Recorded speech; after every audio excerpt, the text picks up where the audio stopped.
Assalamualaikum warahmatullahi wabarakatuh dan selamat tengah hari. Pertamanya terima kasih kepada semua media yang hadir pada petang ini. Jadi untuk makluman media, laporan polis kita pada petang ini bersama dengan saya, Saudara Fadli Umar, Esko Pemuda Amanah Nasional, dan saya sendiri Asma Alif Abdul Adam, Ketua Pemuda Amanah Wilayah Persekutuan dan juga Ketua Pemuda PH Wilayah Persekutuan. Jadi kita buat laporan polis hari ini berkenaan dengan timbalan Menteri YB Cik Lah yang merupakan MP Tumpat yang telah dikatakan telah berkahwin pada 1 Jun 2021. Jadi ada 3 perkara yang kita ingin tekankan. Yang pertama adalah berkenaan pelanggaran enakmen syariah, undang-undang syariah. Yang kedua berkenaan dengan pelanggaran SOP. Dan yang ketiga juga berkenaan dengan pelanggaran SOP. Jadi yang pertama berkenaan dengan pelanggaran enakmen syariah ialah berkaitan dengan kaedah perkahwinan dia yang menggunakan pungkor, dan perkahwinan dia boleh diragui kesahan ataupun kesahihan perkahwinan tersebut, kerana dikatakan perkahwinan tersebut dilakukan dengan wali hakim, sedangkan kemungkinan besar dia berada di Malaysia. Kedua-dua pasangan, suami dan isteri, kemungkinan berada di Malaysia.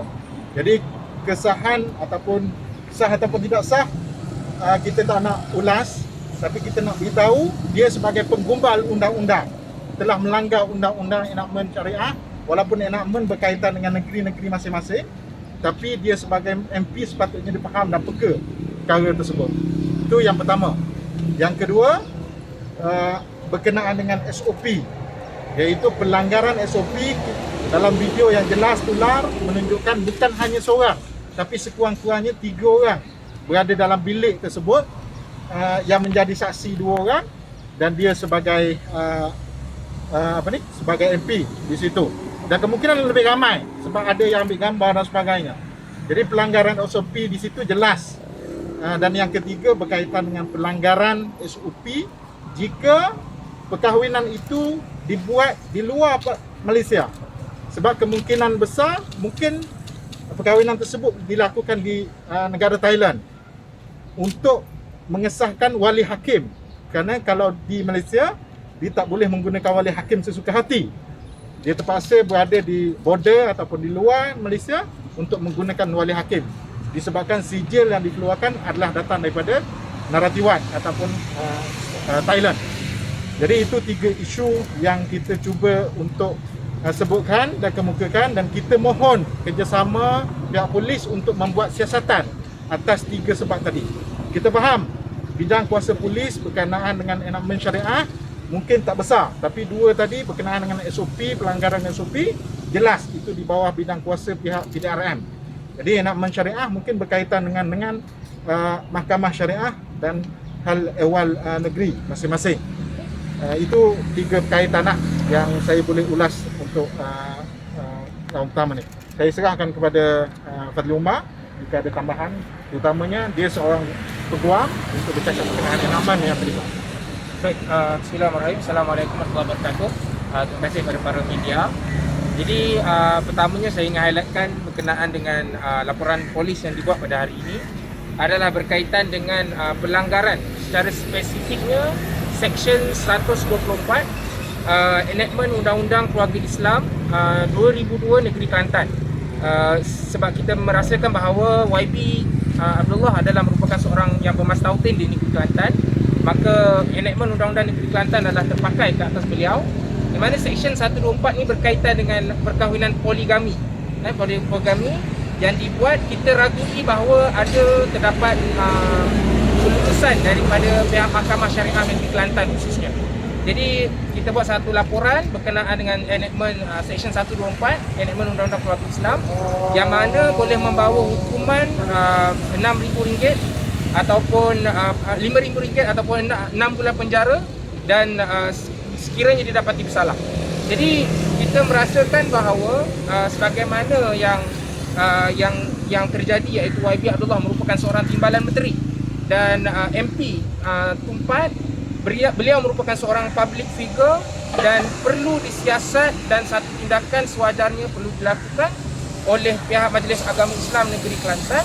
Lebih-lebih lagi saya nak highlight juga ialah berkenaan dengan bagaimana parti PAS ataupun YB yang mewakili parti PAS gagal untuk mengakur pada perundangan agama Islam di negeri Kelantan ataupun enactment undang-undang keluarga Islam itu sendiri.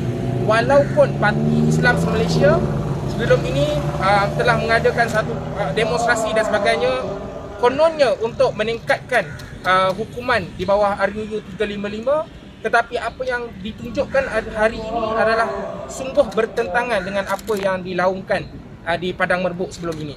Jadi itu berkaitan dengan pelanggaran enactment berkaitan dengan poligami, yang mana kita lihat sekiranya YB Bom Muhtar sebelum ini dikenakan hukuman penjara, walaupun keputusan itu di peringkat rayuan dibatalkan, tetapi kita merasakan bahawa YB Abdullah juga perlu dikenakan tindakan yang sama.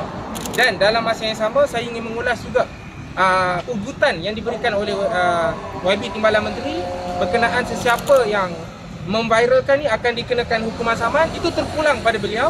Tetapi apa yang kita nak tekankan ialah beliau sebagai YB Timbalan Menteri perlu menunjukkan satu tauladan yang lebih baik, satu contoh yang lebih baik kepada seluruh rakyat Malaysia, khususnya penduduk atau rakyat negeri Kelantan, yang mana beliau perlu sedar bahawa beliau sekarang berada dalam kerajaan dan bukan lagi pembangkang. Okey, kita buka kepada soalan. Secara peribadinya kita tak ada masalah dia nak tambah 1 ke 2 ke 3, itu urusan peribadi. Tapi melibatkan enactment, pelanggaran enactment undang-undang, jelas dia sebagai MP perlu menunjukkan contoh yang baik kepada penduduk. Itu yang pertama. Yang kedua, berkenaan dengan kesahan ataupun kesahihan yang mengesahkan dia berkahwin secara sah dari segi hukum syarak, kita tak nak ulas panjang. Cuma kita meragui perkara tersebut kerana kalaulah berlaku di dalam negara kita, wali hakim tidak boleh dipakai sesuka hati, kecuali wali enggan dan sebagainya. Tapi yang kita nak sebutkan di sini, kalaulah perkahwinan itu tidak sah, maka berlaku hal-hal berkaitan dengan penzinaan. Kita tak nak benda itu berlaku. Sindiket perkahwinan dan juga nasab keturunan yang akan menimpa beban pada masa akan datang. Itu yang kita nak sebutkan, dan dia sebagai MP sepatutnya menunjukkan contoh yang baik, yang teladan yang baik, dan lebih-lebih lagi datang daripada parti yang bernuansa Islam tadi. Okey. Dan saya buka kepada soalan. Okey. Itu berkaitan dengan tu. Satu yang saya nak tambah adalah berkaitan dua